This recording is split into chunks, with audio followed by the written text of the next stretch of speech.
आज की हमारी ये स्टोरी है राइटर, एक प्रीस्ट और एक लॉन्ड्री गर्ल की। राइटर जो असाइलम में था वो हमेशा एडल्ट स्टोरीज लिखता था। उसकी स्टोरीज की वजह से बहुत सारी चीज़ें कॉम्प्लिकेट होती है, ये हम इस मूवी में जानेंगे। हेलो फ्रेंड्स, आज मैं आपको क्विल्स ये 2000 की एक हॉलीवुड मूवी एक्सप्लेन करने वाला हूँ। अगर आपको वीडियो अच्छा लगता है तो प्लीज़ इसे लाइक और कमेंट ज़रूर कर दीजिएगा। अब बिना किसी देरी के एक्सप्लेनेशन स्टार्ट करते हैं। मूवी स्टार्ट होती है और हमारी मेन कैरेक्टर जिसका नाम है मैडेलिन, ये हमसे इंट्रोड्यूस होती है। एक असाइलम में लॉन्ड्री गर्ल का काम करती है। यही पर एक राइटर को बंद कर दिया गया है, इसका नाम है मार्की। मार्की को कुछ भी लिखना अलाउड नहीं है, पर वो मैडेलिन के जरिए अपनी राइटिंग वर्ल्ड में भेजता रहता है। सबसे छुपते छुपाते मार्की की राइटिंग मैडेलिन जाकर बाहर देकर आती है। वहां पर एक हॉर्स राइडर पब्लिशिंग कंपनी से उसका हमेशा वेट करता है। ये उसे फ्लर्ट कर रहा था, उसने उसका नाम भी पूछा। जब मार्की की बुक पब्लिश हुई तो सब लोग उसे बहुत बाय कर रहे थे। इस मूवी का टाइम 80s का है, तो इस वजह से इस तरीके की अडल्ट बुक्स पढ़ना ही अलाउड नहीं था। जब मार्की की बुक के बारे में किंग को पता चला तो वो बहुत ही ज्यादा गुस्सा हो जाता है। उसने सारी कॉपीज जलाने के लिए कहा। वो गुस्से में मार्की को मार देने का ऑर्डर देता है, पर उसके सलाहकार ने कहा कि अगर हम उसे इस तरीके से मार डालेंगे तो हिस्ट्री में वो लीजेंड की तरह जाना जाएगा, हम उसे मार नहीं सकते। तो इसी वजह से मार्की की जान बच गई। इस पर कुछ ना कुछ तो सोल्यूशन निकालना था, तो किंग ने डिसाइड किया कि उस असाइलम में एक डॉक्टर को भेजेगा। ये डॉक्टर मार्की को ट्रीट करेगा। डॉक्टर का नाम था रॉयर, पर हम इन्हें डॉक्टर ही बुलाएंगे। डॉक्टर बहुत ही क्रूअल है, हमेशा अपने पेशेंट को ट्रीट करने के लिए उन्हें टॉर्चर करता रहता है। अब यही चीज मार्की के साथ भी होगी। नेक्स्ट सीन में मैडेलिन को प्रीस्ट लिखना पढ़ना सिखा रहा था। एक्चुअल में मैडेलिन प्रीस्ट को बहुत ही लाइक करती है, पर प्रीस्ट इस पर ज्यादा ध्यान नहीं देता। मार्की जो भी स्टोरीज लिखता था ये मैडेलिन अपने फ्रेंड्स को सुनाती थी। नेक्स्ट सीन में हम देखते हैं मैडेलिन मार्की के कपड़े लेने के लिए गई, पर मार्की उसे अंदर आने के लिए कहता है। मार्की के बुक से जो भी सेल हुआ था इसके थोड़े पैसे उसने मैडेलिन को दे दिए। मैडेलिन कहती है तुम्हारे पब्लिशर को तुमसे और भी बुक्स चाहिए। मार्की ने कहा कि मैंने और एक स्टोरी लिखी हुई है, पर अगर तुम्हें चाहिए तुम्हें प्राइस पे करनी पड़ेगी। मैडेलिन समझती नहीं, तो वो कहता है कि हर एक पेज के लिए तुम्हें मुझे किस देना पड़ेगा। इसी तरीके से एक एक पेज मैडेलिन उससे ले रही थी, तभी वहां प्रीस्ट आ गया। प्रीस्ट उसे जाने के लिए कहता है। प्रीस्ट उसे समझाता है कि मार्की से मिलने के अलावा तुम मेरे पास कन्फेशन के लिए आ सकती हो, ये उसके लिए सही नहीं। प्रीस्ट ने फिर मार्की को भी समझाया कि वर्ल्ड में बहुत सारी चीजें हैं, अच्छी चीजें जिसके बारे में तुम लिख सकते हो। मार्की को ये बात समझ में नहीं आती। वो कहता है कि जो चीज हम सबको जिंदा रखती है, जनरेशन से चलती आ रही है, उन्हीं चीजों के बारे में मैं लिखता हूँ, इसमें कुछ भी गलत नहीं। इसके बाद हम देखते हैं कि मार्की को ट्रीट करने के लिए असाइलम में डॉक्टर पहुंच चुका था। डॉक्टर आकर प्रीस्ट से मिलता है, कहता है मैं यहाँ सिर्फ एज अ फॉर्मेलिटी हूँ, कोई भी प्रॉब्लम आए तो मैं इसे सॉल्व करूंगा। डॉक्टर को मार्की की हिस्ट्री के बारे में पता था। वो जब यंग था तो उसने मर्डर किया था। वो पागलों जैसी बातें करता है, तो इसी वजह से उसे असाइलम में डाल दिया गया है। प्रीस्ट को क्वेश्चन आता है कि इस डॉक्टर को यहाँ भेजा क्यों गया। डॉक्टर ने प्रीस्ट से कहा तुम्हारे मार्की की स्टोरी किंगडम में बहुत ही फेमस हो गई थी, किंग ने खुद उसे इलाज करने के लिए भेजा हुआ है। डॉक्टर ने प्रीस्ट को दिखाया कि किस तरीके से वो मार्की को टॉर्चर करेगा। वो इतना टॉर्चर होगा कि सिर्फ राइटिंग के थॉट से भी वो डरने लग जाएगा। प्रीस्ट को यह सब बहुत ही गलत लगता है। उसने कहा कि मैं खुद मार्की से बात करूंगा, वो मान जाएगा, अब इसके बाद कुछ भी नहीं लिखेगा। प्रीस्ट समझता था कि मार्की के मन में जो भी है, अगर इसके बारे में वो लिखेगा तो शायद क्योर हो सकता है, पर इस पर अब कोई भी ऑप्शन नहीं है। वो जाकर मार्की से बात करता है, उसे फिर से समझाने की कोशिश करता है। मार्की इस बार भी माना नहीं। प्रीस्ट ने डॉक्टर से कह दिया कि मार्की मान चुका है, अब वो कुछ भी नहीं लिखेगा। प्रीस्ट नहीं चाहता था कि मार्की टॉर्चर हो, इसलिए उसने डॉक्टर से झूठ कह दिया कि मार्की अब कुछ भी नहीं लिखेगा। मार्की ने भी इस पर बहुत सोचा। इसके बाद नेक्स्ट सीन में हम देखते हैं कि डॉक्टर एक ऑर्फन लड़की को लेने के लिए आया। अब वो उसके साथ शादी करने वाला था। इस लड़की का नाम था सिमोन। चर्च की नन ने सिमोन का बचपन से ख्याल रखा था। उसे कहती है कि अब तुम्हारी शादी होगी, तुम्हें यहाँ नहीं रहना पड़ेगा, वरना तुम्हें भी नन बनना पड़ता। तुम बहुत ही लकी हो जो डॉक्टर के साथ जा रही हो। सिमोन सिर्फ एक टीनेजर है और डॉक्टर का एज बहुत ही ज्यादा है, पर फिर भी उसे करना पड़ता है। उसे लगा कि वो सिर्फ एक केज से दूसरे केज में जा रही है। सिमोन को बुक्स पढ़ने का बहुत शौक था। उसे वर्ल्ड का जो भी नॉलेज आया था ये सिर्फ बुक्स पढ़कर। रात में डॉक्टर उसके पास आता है, उसके साथ जबरदस्ती इंटीमेट हो गया। इन दोनों के बारे में सारे लोग डिस्कस करते हैं कि सिमोन कितनी छोटी है और डॉक्टर कितना बड़ा। एक दिन इनके असाइलम के थिएटर में एक प्ले होने वाला था और इसको मार्की ने ही लिखा। उसने सारी चीजें डायरेक्ट की और ये बहुत ही वल्गर प्ले था। डॉक्टर सिमोन को लेकर प्ले देखने के लिए आया, पर ये वल्गर था इसलिए सिमोन को उसने जाने के लिए कहा। सारे लोग ये प्ले देख रहे थे, इसमें काफी अडल्ट चीजें थी, तो इस वजह से एक पेशेंट एक्साइट हो गया। वो डायरेक्टली मैडलिन को जबरदस्ती करने लगता है। प्ले की वजह से किसी को भी आवाज नहीं आ रही थी, पर मैडलिन ने एक आयन ली, उसके सर पर मारी। जब सबको इसके बारे में पता चला तो डॉक्टर ने कहा यह सब मार्की के प्ले की वजह से हुआ है। अगर उसने इस तरीके का प्ले नहीं किया होता तो यह सब नहीं होता। अब मार्की के खिलाफ इन्हें एक्शन लेनी पड़ेगी। प्रीस्ट चाहता तो नहीं था, पर जाकर उसने मार्की का पेन पेजेस ले लिए। इन फेदर के बेंच को क्विल्स कहा जाता था, तो इसी वजह से इस मूवी का नाम है क्विल्स। मार्की प्रीस्ट से कहता है कि प्लीज ऐसा कुछ भी मत करो। मैडलिन मेरी सब कुछ बात सुनती है, अगर तुम चाहो तो तुम्हारे पास में उसे भेज सकता हो। प्रीस्ट को यह बात बहुत डिस्गस्टिंग लगी। इसके बाद नेक्स्ट सीन में मार्की से मिलने के लिए उसकी वाइफ आई हुई थी। उसे समझाने की कोशिश करती है तुम ऐसी चीजें लिखा मत करो। मार्की को यह बात समझ में नहीं आती, उस पर गुस्सा हो गया। वो कहता है कि मेरे लिए पेन और पेपर लेकर आओ। उसकी वाइफ ने कहा सिर्फ तुम ही केज में नहीं हो, मैं जब भी बाहर जाती हूँ तो सब लोग मुझे बहुत ही गलत नजरों से देखते हैं। तुम्हारी वजह से मेरा कोई भी रिस्पेक्ट नहीं करता। उसकी लाइफ एक लिविंग हेल हो चुकी है। मार्की बहुत ही सेल्फिश था, वो अपनी वाइफ की भी केयर नहीं करता। मार्की की वाइफ फिर डायरेक्टली डॉक्टर के पास आई। उसे कहती है मार्की का सही से इलाज कर दीजिए, उसे इतनी तकलीफ दीजिए कि वो फिर से कुछ भी कर ना पाए। डॉक्टर कहता है हमारे असाइलम के पास इतने पैसे नहीं कि हम उसका सही से इलाज कर पाए। मार्की की वाइफ कहती है कि मेरे पास भी ज्यादा कुछ पैसे नहीं। डॉक्टर कहता है कि मार्की की बुक सेल करके जो भी पैसे आते हैं उसका तुम क्या करते हो। वाइफ कहती है कि वो डर्टी मनी है, मैं उसे हाथ नहीं लगा सकती। डॉक्टर ने कहा कि वही पैसे तुम मुझे दे दो, उन्हीं पैसों से मैं उसे टॉर्चर करूंगा। मार्की की वाइफ को भी ये प्लान अच्छा लगा। उसे रिग्रेट इस बात की थी कि एक बार उसने भी मार्की से प्यार किया था। मार्की कुछ भी लिख नहीं पा रहा, तो इस वजह से बहुत ही डिस्टर्ब हो चुका था।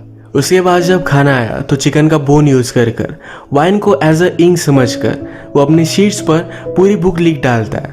यही शीट उसने मैडलिन को दी और मैडलिन जाकर इसे पेपर में लिख देती है। जब वो इसे लिख रही थी तो उसकी मदर भी इसमें इंटरेस्टेड हो गई। उसकी मदर ब्लाइंड है, तो उसे यही चीजें बहुत ही इंटरटेन करती है। उसकी मदर ये सब चीजें सुनकर बहुत हंसी। जब फिर से मार्की की बुक पब्लिश हुई तो सारी चीजों का इंस्पेक्शन किया जाता है। इसमें डॉक्टर ने फिगर आउट कर लिया कि मार्की किस तरीके से लिखता है। प्रीस्ट भी मार्की पर अब बहुत गुस्सा हो चुका था। वो जाकर उसके रूम से सारी चीजें अब निकाल कर लाता है। मार्की कुछ लिख सके ऐसा उसके पास अब कुछ भी नहीं।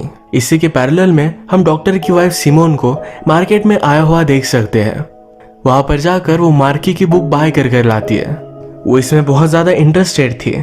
मार्की फिर से डिस्टर्ब होने लग गया कि वो कुछ भी लिख नहीं पा रहा। उसे एक कांच का टुकड़ा मिला जिससे वो अपना ब्लड निकालता है और सारी स्टोरी उसने अपने कपड़ों पर लिख दी। जब मैडलिन ने ये सब देखा तो बहुत ही इम्प्रेस्ड हो गई, पर डॉक्टर को जब पता चलता है तो बहुत ज्यादा गुस्सा हो गया। प्रीस्ट जाकर अब मार्की के कपड़े भी लेकर आता है। प्रीस्ट ने मार्की को सुधारने का बहुत ट्राई किया था। ये सब करते हुए उसे तकलीफ हो रही थी। मैडलिन मार्की को सपोर्ट करती है, तो इस वजह से उसे पनिशमेंट दी जा रही थी। सब लोगों के सामने उसे कोड़े मारे जा रहे थे। प्रीस्ट ने देखा और जाकर मैडलिन को बचा लिया। कहा कि अगर किसी को पनिश करना है तो मुझे कीजिए। डॉक्टर प्रीस्ट को छोड़ देता है। प्रीस्ट ने फिर मैडलिन से बात की। उसने पूछा तुम्हें इन सब स्टोरीज में क्यों इंटरेस्ट है। मैंने तुम्हें रीड करना सिखाया, तुम्हें अच्छे नॉवेल्स रीड करने चाहिए थे। मैडलिन कहती है कि मैं दिन भर बहुत काम करती हूँ और फिर मुझे ज्यादा कुछ भी इंटरेस्ट नहीं होता। मार्की की स्टोरी सबसे इंटरेस्टिंग होती है और यही पढ़ना उसे अच्छा लगता है। डॉक्टर के साथ काम करने वाला एक असिस्टेंट था। ये यंग है और सिमोन को पसंद आता है। वो उसे पूछती है क्या तुम बुक्स पढ़ते हो। उसने फिर मार्की की बुक उसे दिखाई। असिस्टेंट ने देखकर बहुत ही सरप्राइज था। उसे कहता है सिर्फ पढ़ने से कुछ भी नहीं होता, तुम्हारे एज में ये प्रैक्टिकल करना चाहिए। सिमोन ने कहा मुझे टीचर की जरूरत है। इसके बाद इन दोनों का अफेयर स्टार्ट हो गया था। नेक्स्ट सीन में हम देखते हैं प्रीस्ट ने अब डिसाइड किया है कि मैडलिन को कहीं दूर भेज देगा। मैडलिन यहाँ से दूर जाना नहीं चाहती थी। वो रात में प्रीस्ट के पास आई, कहती है मैं किसी से प्यार करती हूँ और मैं उससे दूर नहीं जाना चाहती है। प्रीस्ट कहता है तुम मार्की से प्यार करती हो। मैडलिन ने कहा तुम मेरी मदर से भी अंधे हो, मैं तुमसे प्यार करती हूँ। ये कहकर उसने उसे किस कर लिया, पर प्रीस्ट उसे दूर करता है। प्रीस्ट कहता है कि मैं भी तुमसे प्यार करता हूँ, पर उस तरीके से नहीं, एज ए ह्यूमन बीइंग। ये सब चीजें करना उसे अलाउड नहीं था। मैडलिन इस बात से बहुत हर्ट हो गई।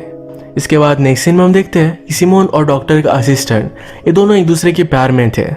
डॉक्टर को चिढ़ाने वाला एक लेटर लिखकर ये दोनों यहाँ से भाग जाते हैं। जब डॉक्टर को लेटर मिला तो बहुत ज़्यादा गुस्सा हो गया।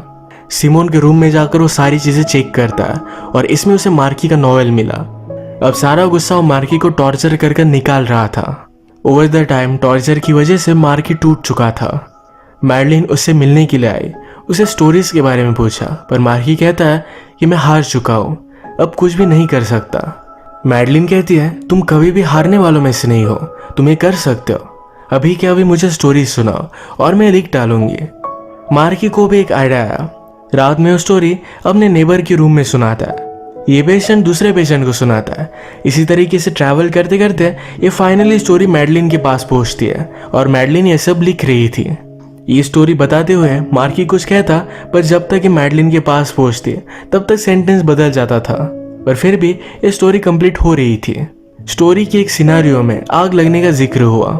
ये सारे लोग पागल ही है, तो आग के बारे में जब बताया गया तो एक पेशेंट अपनी कैंडल लेकर उसी की बेड को आग लगा देता है। वो हेल्प के लिए चिल्लाने लग गया। तभी सब गार्ड वहां पर पहुंचे। सब लोग को फ्री कर दिया गया था। स्टोरी सुनकर सब लोग बहुत एक्साइट हो गए थे। प्रीवियसली जिस पेशेंट ने मैडलिन का रेप करने की कोशिश की थी वो फिर से उसके पास आ गया। उसे जबरदस्ती करने लगता है। प्रीस्ट सारी सिचुएशन कंट्रोल करने के लिए वहां पहुंचा। मैडलिन की चीखें उसे सुनाई दे रही थी। जब तक वो वहां पहुंचा तब तक उस पेशेंट ने मैडलिन को मार डाला था। वो इस हालत में उसे देखकर बहुत रोता है। जब सारी चीजें कंट्रोल में आई तो डॉक्टर ने प्रीस्ट से बात की, कहा कि ये सब मार्की की स्टोरीज की वजह से हुआ है। तुमने उसे सही से कंट्रोल नहीं किया, तुम भी इसके लिए जिम्मेदार हो। प्रीस्ट फिर गुस्से में मार्की के पास पहुंचा। कहता है ये सब तुम्हारी वजह से हुआ है। अगर तुम वो स्टोरी नहीं सुनाते तो मैडलिन अब भी जिंदा होती। मार्की कहता है मैंने सिर्फ स्टोरी सुनाई थी, इससे वो इन्फ्लुएंस हुआ, इसमें मेरी कोई भी गलती नहीं। वो दिखा रहा था कि उसे कुछ भी फर्क नहीं पड़ता। प्रीस्ट को मालूम है कि मैडलिन से वो प्यार करता था। वो कहता है कि मैडलिन तुम्हारे पास इतनी बार आई, पर कभी भी तुमने उसे जबरदस्ती नहीं की, तुम भी उसे बहुत प्यार करते थे। ये सुनकर मार्की बहुत रोया। जो भी हुआ है इससे उसे भी बहुत फर्क पड़ा था। प्रीस्ट इस बात को जाने नहीं दे सकता, तो गुस्से में मार्की की टंग काट देता है। ये बात आकर उसने डॉक्टर से कही तो डॉक्टर ये सुनकर इम्प्रेस था। उसे पूछता है क्या तुम आज रात सही से सो पाओगे। प्रीस्ट ने कहा कि मैं कभी भी नहीं सो पाऊंगा, पर ये करना जरूरी था। रात में प्रीस्ट ने अपने आप को ही पनिश किया। उसे सपना आता है कि मैडलिन अभी भी जिंदा है, उसके साथ वो इंटीमेट हो रहा है। इस सपने की वजह से वो बहुत ज्यादा डिस्टर्ब हो गया था। रात में फिर से प्रीस्ट को बुलाया गया। मार्की ने अपने वेस्ट से पूरे वॉल्स पर स्टोरी लिख दी थी। वो बहुत ही पेन में था और अब मर रहा था। प्रीस्ट के लैब में ही उसकी डेथ हो जाती है। प्रीस्ट को बहुत बुरा लगा। प्रीस्ट बहुत रोया। प्रीस्ट उसे कहता है तुम्हारी डेथ ऐसे ही वेस्ट नहीं जाएगी। अब इसके बाद स्टोरी में थोड़ा टाइम गुजर चुका है। अब हम देखते हैं कि इस हॉस्पिटल में और एक नया प्रीस्ट आया हुआ है। मार्की की जो भी स्टोरीज थी ये सारी डॉक्टर अब पब्लिश कर रहा था। मार्की की स्टोरीज की वजह से इस हॉस्पिटल को बहुत नुकसान हुआ है।